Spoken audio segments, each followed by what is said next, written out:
2019 direct recruitment జరిగింది, అలాగే 2024 జరిగింది, 2025లో కూడా జరిగింది. నాన్ టెక్నికల్ పోస్టుల గురించి నాన్ టెక్నికల్ పోస్టులు 3 నోటిఫికేషన్ ద్వారా దాదాపు 4000 పోస్టులు ఓన్లీ నాన్ టెక్నికల్ రిలీజ్ అయినాయి.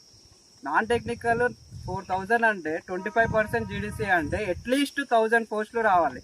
1000 పోస్టులకి 29 పోస్ట్ నాన్ టెక్నికల్ రిలీజ్ చేసినప్పటికీ మన యూనియన్లో 25% కోటాలో 29 పోస్టులు అనేది 1000 ఎక్కడ, 29 పోస్టులు ఎక్కడ? ఆ మాత్రం డిఫరెన్స్ తెలుసుకొని పొజిషన్లో ఉన్నారా వీళ్ళు?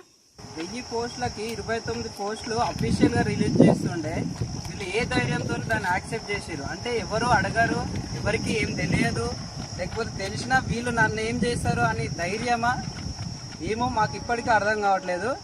కానీ 1000 పోస్టులకు 29 పోస్టులు ఇవ్వడం అనేది అది అన్యాయం కూడా కాదు, అంతకన్నా దిగజారిన పనితనం అది. ఇంకా అంతకుమించి మాటలు లేవు, అది అన్యాయ పదం చిన్న పదం అయిపోతుంది.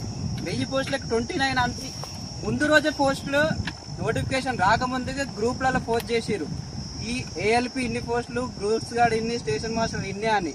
అంటే మీకు తెలుసు, ముందే తెలుసు, తెలిసిన రోజు మేమే మా వాళ్ళనే విజయం అని కూడా మీరు అనౌన్స్ చేసుకోరు, పాంప్లెట్లు పంచుకోరు, గ్రూప్లలో షేర్ చేసిరు.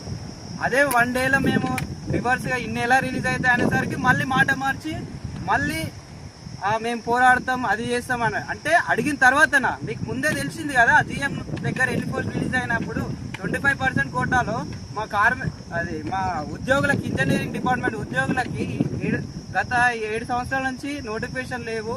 జీడీసీవి, ఎల్డీసీవి కూడా వచ్చిన చాలా తక్కువ. వీళ్ళకి ఇంత అన్యాయం అవుతుంది, ఇప్పటికి కూడా 29 పోస్టులు రిలీజ్ చేసిరేందని అడగలేకపోయారు. ఎందుకు? అందుకే వీళ్ళు ఉన్నా లేకున్నా అంతే, వాళ్ళతో మాకు యూస్ లేదనిపించి మా ప్రయత్నం, మా ఉద్యమం మేమే చేయాలని డిసైడ్ అయిపోయినాం. ఇప్పటి నుంచి ఈ ఇంజనీరింగ్ ఉద్యోగులు అనేది ఐక్యత ఏందో చూపిస్తాం.